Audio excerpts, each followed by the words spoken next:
মোৰ বেয়াই লাগি যায় ক'লে মানে এইটো কথা মানে বহুত কষ্টত সিহঁতি মানে কালি বচা অনা আছে সিহঁতক হাতুৰি পাৰ হৈ থকা সময়ত কিমান মান পানী হৈছিলে আপুনি নমস্কাৰ যোৱাকালি হয়তো আপোনালোকে মোৰ পিছত থকা ঠাইডোখৰত খুব পানীৰে ভৰি থকা দেখিছিলে কিন্তু আজি এইখিনি সময়ত আপোনালোকে হয়তো পানী দেখা নাই এইটোৱে হৈছিল আগত যেনেকুৱা আকৌ এনেকুৱাই হৈ গৈছে যোৱাকালি এই ঠাইডোখৰ তাৰ ৰূপটো সলনি হৈছিলে যেহেতু হয়তো আপোনালোকে সকলোৱে জানে যোৱাকালি ধেমাজি অঞ্চলত বিভিন্ন ঠাইত বানপানীৰে ভৰপূৰ হৈছিল আৰু বানপানীৰ লগতে বহুতো গাঁও বা নদী কাষৰীয়া অঞ্চলৰ ব্যক্তিসকল গাঁওবোৰত বা ঘৰবোৰত বিভিন্ন ধৰণৰ পানীৰ সমস্যাৰে সন্মুখীন হৈছিলে তেনেধৰণে এই ধেমাজিত আলিয়ে পদূলিয়ে ৰাস্তাই পদূলিয়ে বহুতো পানীৰ সমস্যাৰ সন্মুখীন হৈছিলে আৰু এই সন্মুখীন হোৱাৰ পিছত বা এই পানীৰ লগত মুখামুখি হৈ পেলাই ই অঞ্চলৰ ৰাইজৰ কি কি ক্ষতিগ্ৰস্ত হ'ল কি লোকচান হ'ল এইখিনি আপোনালোকক অলপ জনাব বিচাৰিছোঁ মই য'ত আছোঁ এইটো হ'ল চিমেণ্ট চাপৰি থানাৰ অন্তৰ্গত ধেমাজি জিলা চিমেণ্ট চাপৰি চমকং গাঁও পঞ্চায়ত য'ত এইখন য'ত দুখনকৈ গাঁৱৰ মাজত পানীৰে ভৰপূৰ হৈছিল পানীত ডুবি গৈছিলে দুখনকৈ গাঁৱৰ সকলো ব্যক্তিৰ ঘৰ এতিয়া আপোনালোকক যোৱাকালি মই দেখাইছিলোঁ ইয়াতে পানী হোৱা ইয়াৰ পৰাই SDRF সকলে মানুহবিলাকক বা ব্যক্তিসকলক উদ্ধাৰ কৰি ইয়াতে উঠাইছিলে ৰেস্কিউ কৰিছিলে বা উদ্ধাৰ কৰিছিলে সেইখিনি হয়তো আপোনালোকে নিশ্চয় দেখিছিলে এইডোখৰ আগত বহুতো বছৰ ধৰি ইয়াত পানীৰ কোনো এটা একো পৰিৱেশ নাছিলে কিন্তু এতিয়া এই যোৱাকালি যেহেতু পাহাৰৰ পৰা হঠাৎকৈ অহা বৰষুণে বা হঠাৎকৈ অহা পানীয়ে ইয়াত বিভিন্ন ধৰণৰ সমস্যাৰ আতংক সৃষ্টি কৰিলে তাৰপিছত ইয়াতে বহুতো ঘৰৰ শ ব্যক্তিৰ পৰিয়ালৰ বিভিন্ন ধৰণৰ গৰু ছাগলীৰ পৰা আদি ধৰি বহুতো সা সামগ্ৰী ইয়াৰ পৰা নদীয়ে উভতাই লৈ গৈছিলে বা লৈ গৈছিলে তেনেধৰণে যিহেতু আজিও এই অঞ্চলৰ বা এই ঠাইডোখৰৰ ব্যক্তিসকলে তাত নিজৰ ঘৰত যাবলৈ বা থাকিবলৈ এতিয়াও সিহঁতৰ কোনো পৰিৱেশটো ভাল নহয় বা তেখেতলোকে এতিয়াও ঘৰত উভতি যাব পৰা নাই ইয়াতে যোন ব্যক্তিসকলে ইয়াত সংসাৰ খাইছিলে বা যোন ব্যক্তিসকলৰ ইয়াত ঘৰ আছিলে এই ব্যক্তিসকল এতিয়াও য'ত তেখেতলোকক ৰিলিফ কেম্প দিয়ে পাতা হৈছে এই ৰিলিফ কেম্পত বা গাঁৱৰ স্কুলত তেখেতলোকে এতিয়াও বৰ্তমান আছে আৰু ইয়াৰে কেইজনমান ব্যক্তি য'ত এই গাঁৱৰ ব্যক্তিসকলে বৰ্তমান ইয়াত আছে তেখেতলোকৰ পৰা আমি কিছু কথা জানিম যে যোৱাকালি পানী হোৱাৰ ফলত তেখেতলোকৰ কি হ'ল কেনেকুৱা উদ্ধাৰ হ'ল কেনেকুৱাকৈ ইয়াৰ পৰা আহিব পাৰিলে কি সন্মুখীন হ'ল এইখিনি আমি তেখেতলোকৰ পৰা জানিব চেষ্টা কৰিম পোনপ্ৰথমে হয়তো আপোনালোকে ইয়াৰে হয় এই গাঁও কি গাঁও এইখন হ'ল আমাৰ পুৰণা ৰংপুৰীয়া আৰু মানে কাজিৰঙা ওচৰা ওচৰিকৈ থকা দুইখন গাঁৱৰ মাথানি এইটোৱে হয় মানে কাজিৰঙা আৰু ৰংপুৰীয়া সমাজৰ একেবাৰে সমাজৰ এইডোখৰ হঠাতে যোৱাকালি কিমান বাজিৰ পৰা কেনেকুৱা প্ৰায় পানী হৈছিলে কেনেধৰণৰ পানী প্ৰায় প্ৰথমতে 1 বজাৰ সময়ত অলপ পানীটো বাঢ়িছিলে এতিয়া আমি ভাবিছোঁ বৰষুণৰ পানী বুলিয়ে ভাবিছিলোঁ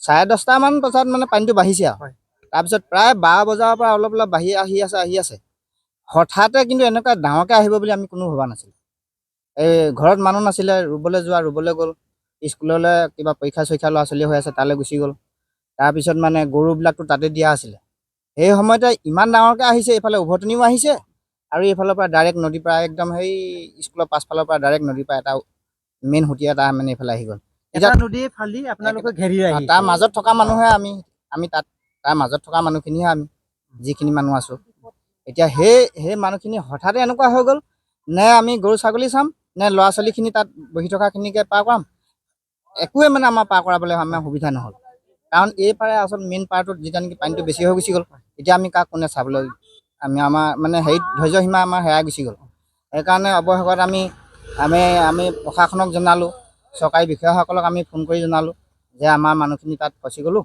কেনেকৈ আমাক উদ্ধাৰ কৰে আপোনালোকে আহক। তাৰপিছত তেখেতলোকে খুব অৱশ্যে তেখেতলোকক ধন্যবাদ দিছোঁ।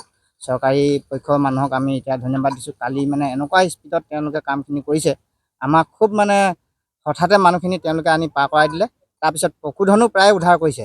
যোৱাকালি ৰাতিলৈকে বহুতখিনি গৰু চৰু পোৱা নাছিলে, কিন্তু ভাগ্য ভাল, ভগৱানৰ কৃপাত এই গৰুখিনি আজি মানে অলপমান উদ্ধাৰ হ'ল।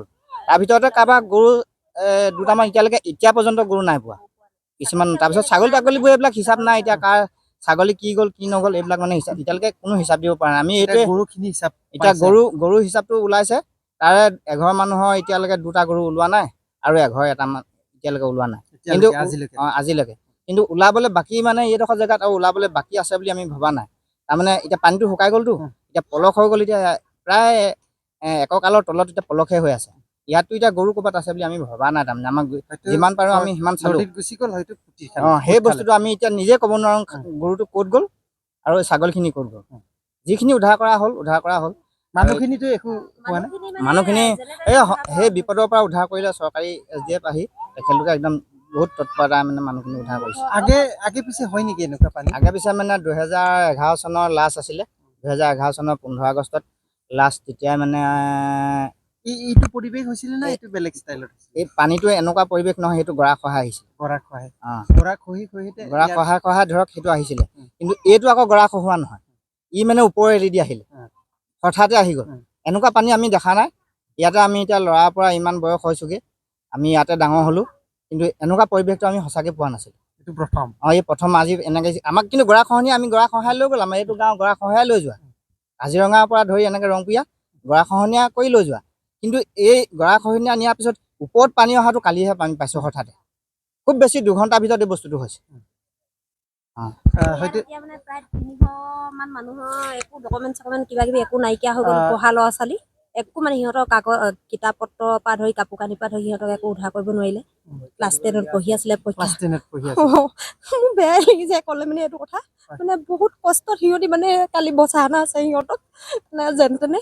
আপোনালোকে মোৰ ভাইটি হয়, এয়া মানে ভতিজা ছোৱালী আছিলে। সিহঁতক মানে চৰকাৰে যেন তেনে বচাই আনিছে আৰু মানে প্ৰশাসনে গতিকেলৈ সিহঁতক আপোনালোকে আমি চালে মানে ভাল পাওঁ। মানে পঢ়া ল'ৰা ছোৱালীটো একোৱে নাই সিহঁতৰ মানে। যিহেতু মানুহ হিচাপে মানুহখিনিহে যেনে তেনে উদ্ধাৰ হ'ল, নহয় জানো?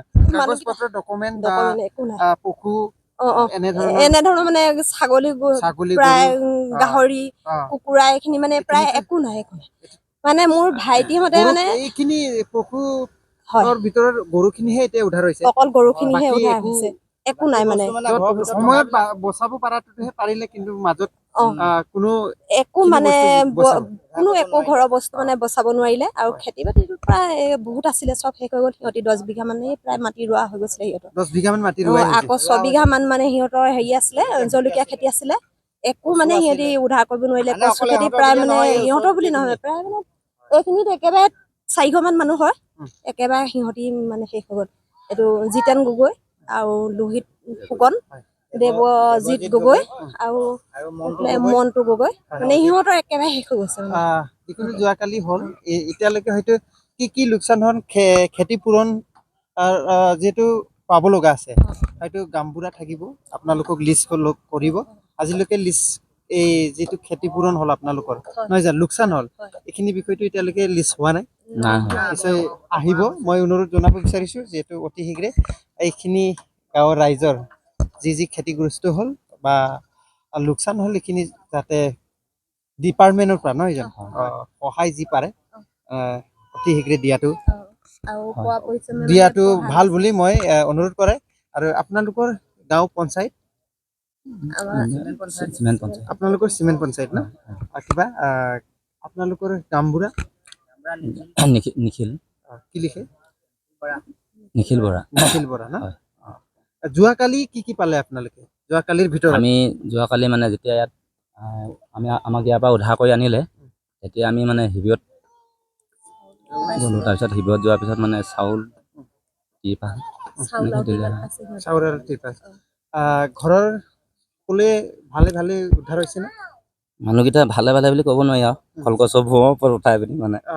এই যি তৎক্ষণাত মানে ঘণ্টাৰ ভিতৰত যে পানী হ'ল, তাততো মানুহখিনি বা ঘৰখিনি চব মানে পানীয়ে জুবুৰাই থলে বা তাত কেনেকুৱাকে আপোনালোকে বাচিলে সেইটো অলপ হয় কলগছৰ আপুনিওতো মানে তাতে আছিলে যেতিয়া মানে আমি পানীটো বাঢ়ি আহিলে হয় মোৰ গা ভাল নাছিলে মানে মই মেডিকেল গৈ আহিলোঁ তাৰপিছত পানীটো যেতিয়া বাঢ়ি আহিলে মই এবাৰ মানে সাঁতুৰিব পাহৰি গ'লো সাঁতুৰি পাৰ হৈ থকা সময়ত কিমান মান পানী হৈছিলে আপুনি দেখা যাওঁতে মানে সাঁতুৰিছোঁ আৰু দডোখৰত হয় তাৰপিছত মানুহবোৰ পাৰ পাম বুলি ভাবোঁতে হয়। ইমান ডাঙৰ পানী আহি গ'ল ছাইডৰ পৰা ব্যৱস্থা নাই মানে তাৰপিছত কলগছ কাটি পিনি মানে সৰু সৰু ল'ৰা আছিলেতো ল'ৰাবিলাক মানে ভোঙত উঠাই গছত বান্ধি দিলোঁ এনেকৈ বান্ধি পানীটো বাঢ়ি গৈ আছে বহুতো মানে ৰছীটো ওপৰলৈ দাঙি গৈ আছোঁ তাতে সৰু সৰু ল'ৰা কমচে কম ছটা ল'ৰা ছটা ল'ৰা অঁ তাৰপিছত মাইকী মানুহ দুজনী আমি সেনেকৈ সেয়াতে উঠাই ৰখাইছোঁ আৰু তাৰপিছতে তাৰপিছতে মানে বাচিলে বাচিলোঁ যদি আপুনি ইয়াৰ পৰা তালৈকে গৈ নাপালে হয়তো তেখেতলোকে তেতিয়া দিগদাৰ আছিল দিগদাৰ আছিল বচাব পৰা ব্যৱস্থা নাছিলে হয় এইখিনিও গৈ বাৰু চৰকাৰী নাও আহিলা নিচিনা। আকৌ চকাই নাও আপুনি আমাক উঠাব ব্যৱস্থা কৰি ৰাখিলে তাৰপিছতহে নাৱে হয় নাও যদি চৰকাৰী নাৱে গৈ যদি পেলাই নাপালে আৰু 10-15 মিনিট পিছত যদি গৈ নাপালেহেঁতেন হয়তো তেতিয়া আমি বাচিব নোৱাৰিলোঁহেঁতেন আমি চব যাব মানে লাগিল ডাঙৰ ঘটনা হ'ব লগা আছিল হয় হয় বহুত দুখ লগা কথা ছোৱালী সৰু সৰু ছোৱালী ক্লাছ ইয়াত আৰু 10 কোনোবা ইফালৰ আছে আৰু দুজন আছিলে মোৰ লগত অ। এজন ভাইটি আছিল যিহেনক ইখন এনে দুখন গাঁৱত কিমান ঘৰ পৰিয়াল আছিল ইয়াত এনে দুখন গাঁৱত আন্দাজ সিফালতো সেই এই গাঁৱৰ পৰা সিফালৰখিনি তেখেতলোকে লিষ্ট কৰিছে হয় আমি সেই লিষ্টতে পৰিছোঁ এনে আপোনালোকৰ গাঁও কিমান মান পৰিয়াল আছে এইখিনিত এতিয়া বৰ্তমান ধৰক এতিয়া এই সিপাৰৰখিনিতো আছেই তেখেতলোকক ক্ষতিগ্ৰস্ত হয় নহয় নহয় কিবা ঘৰ হিচাপে কিমান মান ঘৰ আছে হিচাপে এতিয়া ধৰক কমেও 20 ঘৰৰ ওপৰতে এইখিনিতে আছিলে হয় হয় এইখিনিতে 20 ঘৰৰ ওপৰতে আছে দুটা গাঁও মিলাই তাৰপিছত সিফালৰখিনি কিন্তু বেলেগ বেলেগ আগৰখিনি অলপ বেলেগ মানে আপোনাৰ চুবুৰী হিচাপত আগৰখিনিয়ে 69 ঘৰ 69 ঘৰ আগৰ আমি সেই আমাৰ স্কুলৰ পাছফালে যিখিনি 69 তাতে 69 ঘৰ আপোনালোকে এইফালে 20 এইফালে আমাৰ কমেও 20 ঘৰ 20 ঘৰ মানে 100ৰ ওপৰত হয় চবে মিলাই ইফালে ইফালে না গাঁও মিলাই যিকোনো যোৱাকালিৰ যিটো হঠাৎকে অহা পানী যিটো অৰুণাচলৰ পৰা অহা চিমেণ্ট নৈ কাষত থকা ৰাইজৰ কি কেনেকুৱাকে বাচিলে আৰু কি সন্মুখীন হ'ল কথাবোৰ শুনি হৃদয় বিদাৰক বুলি ক'ব লাগিব ঈশ্বৰে যে সেইখিনি সকলোকে উদ্ধাৰ কৰি বা সকলোৱে ভালে ভালে বাচিলে সেইটোৱে যি যোৱাকালি য'ত পানী হৈছিলে ইয়াত হয়তো সাগৰৰ লিখীয়া পানী হৈছিলে ইয়াত য'ত আগত আমি যোৱাকালিৰ আগদিনত ধৰি লওক এই জেগা এনেকুৱাই আছিলে কিন্তু তাৰ পিছত যোৱাকালি যিহেতু সাগৰ লিখীয়া পানী আহিলে অহাৰ পিছত এই অৱস্থা আমি যাব বিচাৰিছিলোঁ তাৰলৈকে কিন্তু যোৱাৰ কোনো পৰিৱেশ নাই য'ত বোকা বা ফলক কঁকালকে সোমাই যায় তেওঁ আমি ঘৰে ঘৰে ঘূৰি পেলাই আমি ৰাইজৰ কি হ'ল কি নহ'ল সেইটো আমি মোৰ মাধ্যমৰ যোগেদি দেখাবলৈ অলপ চেষ্টা চলাইছিলোঁ কিন্তু সম্ভৱ নহয় তেওঁ আমি কালি পৰহিৰ পিছতো আমি ঘৰে ঘৰে সোমাই আপোনালোকক অলপ জনাব বিচাৰিম যে যোৱাকালিৰ তৎক্ষণাত অহা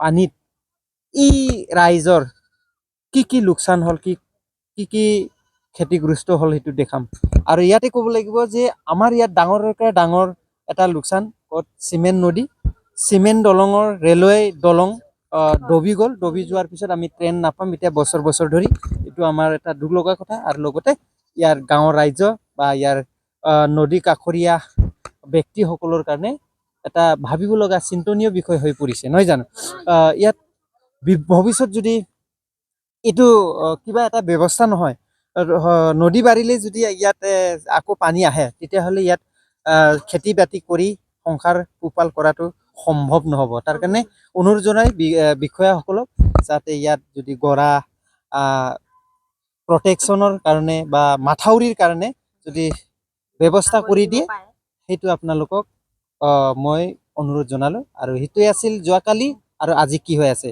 আৰু নেক্সট আমি যিমান পাৰোঁ ইয়াত কি হ'ল এইটো আপোনালোকক একদম গ্ৰাউণ্ড ৰিপৰ্ট দেখাবলৈ চেষ্টা কৰিম ধন্যবাদ থাকিল মই ইয়াৰ পৰা বিদায় লৈছোঁ থেংক ইউ